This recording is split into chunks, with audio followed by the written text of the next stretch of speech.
Bonjour, chers élèves. On est arrivé à la 4e séance de la leçon des déchets ménagers issus de l'utilisation des matières organiques dans la vie quotidienne, dans les ménages. C'est la dernière séance. Donc, on a déjà étudié lors de la dernière séance le traitement des déchets par le compostage, c'est-à-dire la production de compost à partir des déchets, et ce compost est utilisé dans l'agriculture. Aujourd'hui, on va étudier d'autres techniques de valorisation des déchets ménagers. L'étape suivante, c'est la méthanisation, c'est-à-dire la production de méthane à partir des déchets ménagers. Comme vous savez déjà que les déchets ménagers se caractérisent par des odeurs putrides. Ce sont des odeurs insupportables. Et normalement, l'odeur qui provient des déchets, c'est le résultat de la production de méthane. Donc,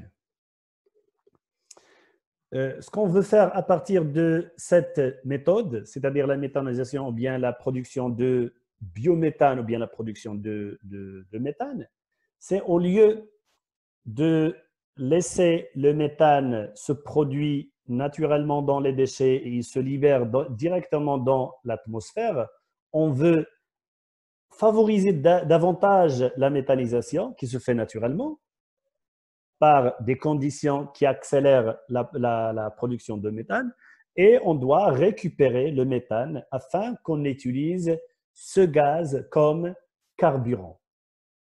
Le schéma que vous avez, il nous montre les étapes de la méthanisation, c'est-à-dire on récupère les déchets organiques à partir de l'activité agricole ou bien les déchets ménagers. On mélange par exemple les déchets dans des dégisteurs. Le dégisteur, c'est un réacteur biochimique où se déroule la fermentation, c'est-à-dire où se déroule la décomposition des déchets organiques.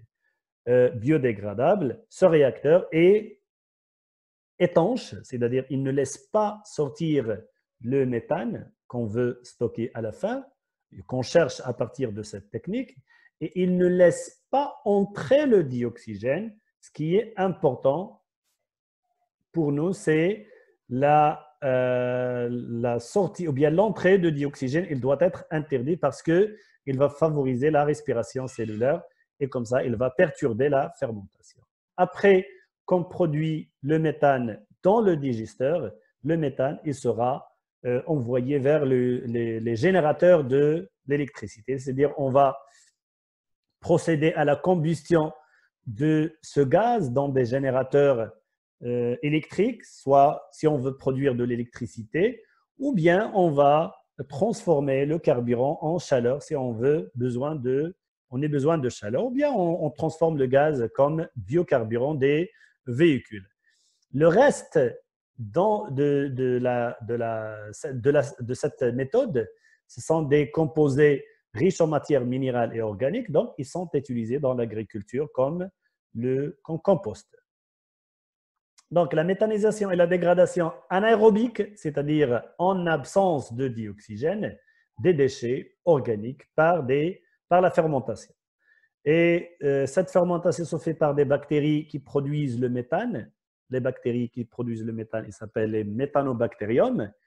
Donc, cette décomposition, il s'appelle la méthanisation. Donc, l'objectif final, c'est la production de chaleur ou bien de l'électricité, c'est-à-dire la méthanisation. C'est une technique qui permet la valorisation énergétique des déchets. C'est-à-dire, on veut transformer les déchets en énergie, soit énergie électrique ou bien énergie thermique. Si on veut estimer la production de l'énergie à partir, ou bien en utilisant cette technique, comme montre le document, que la décomposition de déchets organiques par la méthanisation, c'est-à-dire par cette technique de méthanisation, environ on produit 100 mètres cubes de méthane par tonne de déchets. Une tonne de déchets, il produit 100 mètres cubes de méthane. Chaque mètre cube de méthane, il peut produire 9,7 kWh d'énergie électrique.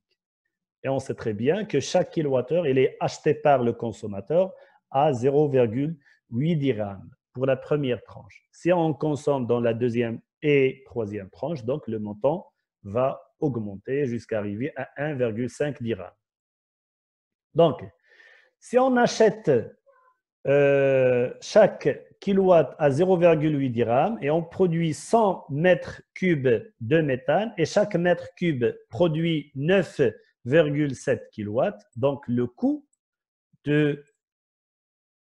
c'est-à-dire le rendement, bien la valeur énergétique d'une tonne de déchets organiques, c'est environ 776 dirhams par tonne. C'est-à-dire, on peut récupérer ce montant si on fait la méthanisation. C'est une valeur économique très importante qui peut, c'est-à-dire qui peut compenser ce qu'on a dépensé c'est-à-dire en amont, c'est-à-dire lors de la collecte et lors de la mise en transport, ou bien le transport des déchets, ou bien la gestion des déchets en général.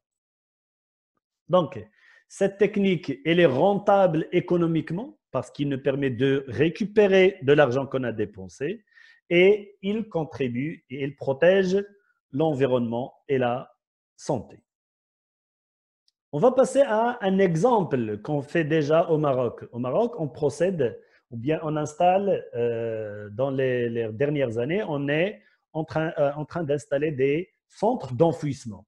Donc, au lieu de parler d'un dégisteur qui nécessite le tri strict des déchets, c'est-à-dire on doit y avoir des déchets organiques seuls, mais dans des centres d'enfouissement, ce sont des décharges contrôlées, équipées de ce mécanisme.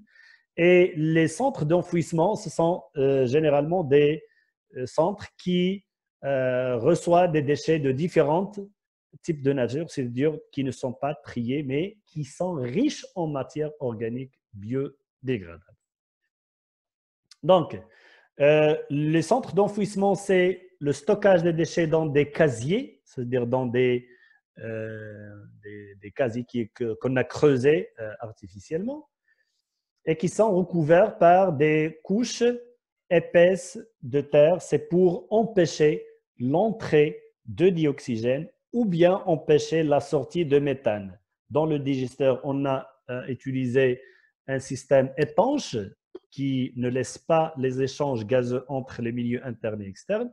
Dans les centres d'enfouissement, on couvre les déchets par une couche épaisse imperméable qui peut stocker ou bien qui peut emprisonner les déchets à l'intérieur qui peut emprisonner le méthane à l'intérieur des déchets. Bien, mais en respectant plusieurs conditions qui sont strictes, c'est-à-dire on doit s'éloigner de toute activité humaine. C'est-à-dire les centres de valorisation ou bien les centres d'enfouissement, ils doivent être installés loin de l'activité agricole, l'activité industrielle et même loin des zones ou bien des villes, des quartiers ou bien des zones où il y a des habitants. Éloignement des eaux souterraines, donc on doit éviter les zones qui sont, pour ne pas menacer la nappe phréatique et les eaux souterraines.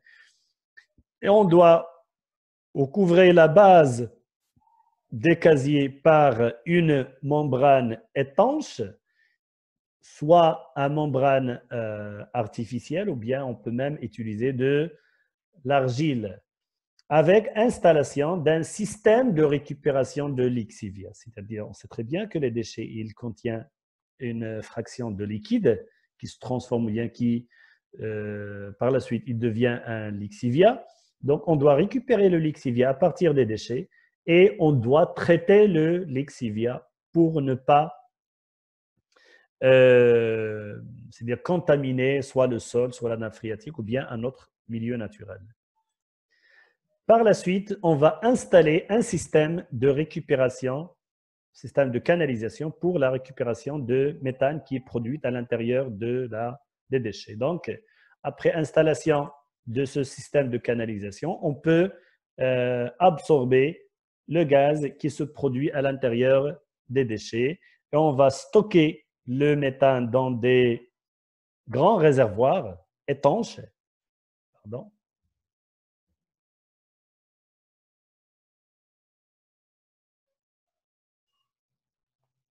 Donc, ce sont des grands réservoirs étanches pour stocker le méthane et pour traiter le méthane. On sait très bien que le méthane, il est mélangé, que le méthane produit, produit à l'intérieur des déchets, il est riche en vapeur, c'est-à-dire il est humide.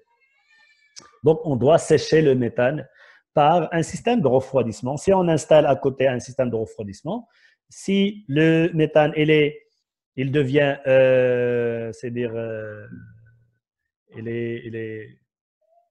on installe ce système de refroidissement, on va favoriser la transformation de la vapeur, c'est-à-dire de l'eau de l'état gazeux à l'état à eau à l'état liquide. Et comme ça, l'eau, il va se démonter en bas du milieu de stockage. Et comme ça, on peut récupérer le gaz de méthane moins humide qui est en haut et l'eau, il sera évacué et traité par la suite.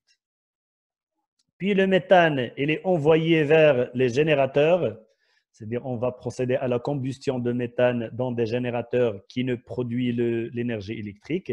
Et cette étape, il se caractérise par la production de CO2. Donc c'est une technique qui produit le CO2.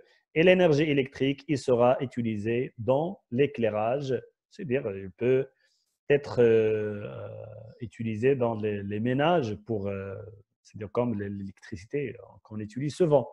Ou bien il va alimenter le système d'éclairage public, comme il fait la commune de Fès. Au niveau de Fès, la décharge qui est installée dans la région de Seyss, elle est équipée de ce système-là. Et comme la photo montre, c'est la photo de la décharge de Fès. C'est un centre d'enfouissement et de valorisation des déchets.